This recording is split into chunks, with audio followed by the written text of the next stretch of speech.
వేణుస్వామి జాతకం ఎలా ఉంది?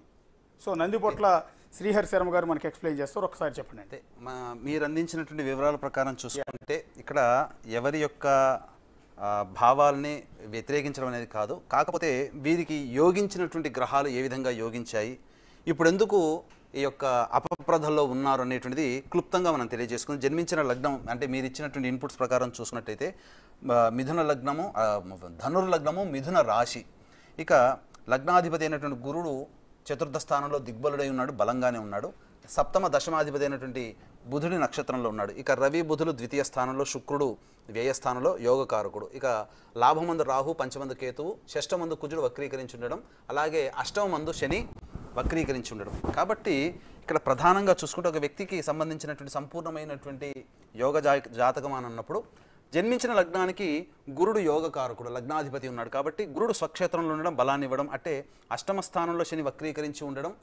అష్టమ స్థానంలో శని మామూలుగా ఉంటే యోగించకపోవు, కానీ వక్రీకరించినట్టు కారణం చేత శని ప్రబలమైనటువంటి యోగకారకుడు, చక్కటి ఆయుష్ని అయితే ఇస్తాడు. ఇక 23 ఏప్రిల్ 2016 నుంచి 24 ఫిబ్రవరి 2023 వరకు వీరికి కేతు మహాదశ జరిగింది.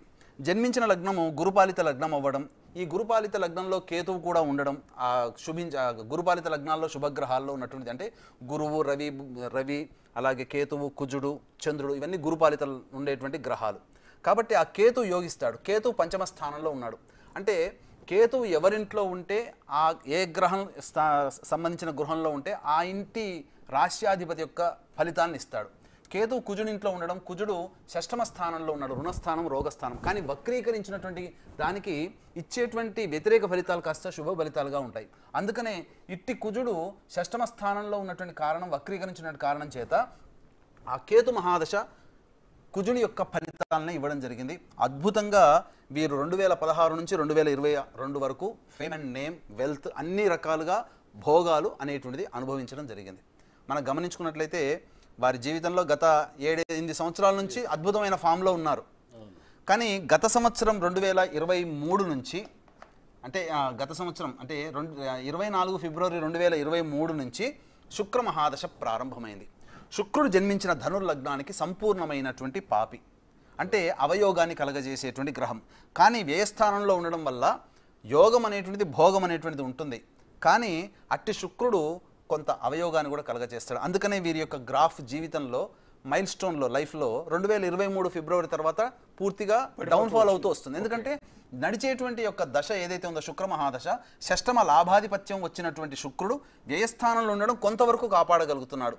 కానీ ఇక్కడ ఏంటంటే ఇక్కడ కుజ శుక్రులకి పరివర్తన యోగం కలిగింది. కాబట్టి శుక్రుడు షష్టమ స్థానంలోనే ఉంటాడు, కుజుడు 12వ ఇంట్లో ఉన్నట్టుగానే భావన చేయాలి. కాబట్టి శుక్రుడు షష్టమ స్థానంలో ఉన్నప్పుడు రుణస్థానాధిపతి అన్నప్పుడు ఏమవుతుందంటే రుణము తీరిపోతుంది. అంటే రుణగ్రస్తులన్న అవుతారు, లేదా మనకు వచ్చినటువంటి నేమ్ అండ్ ఫేమ్ అది కూడా రుణం తీరిపోయి మన నుంచి వెళ్ళిపోతుంది.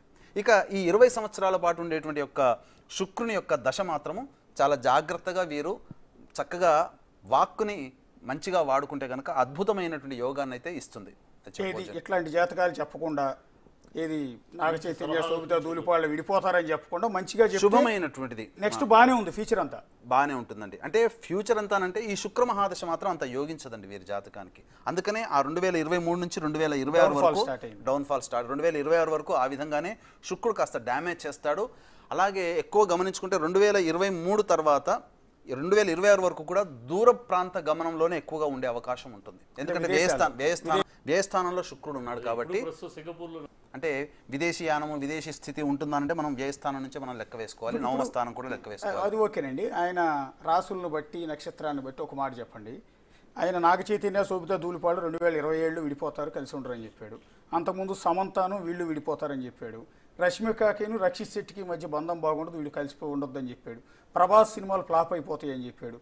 లేకపోతే రేవంత్ రెడ్డి గెలవడని చెప్పాడు, చంద్రబాబు గెలవడని చెప్పాడు. అట్లాగే వేణుస్వామి వైవాహిక జీవితం ఎలా ఉండదు?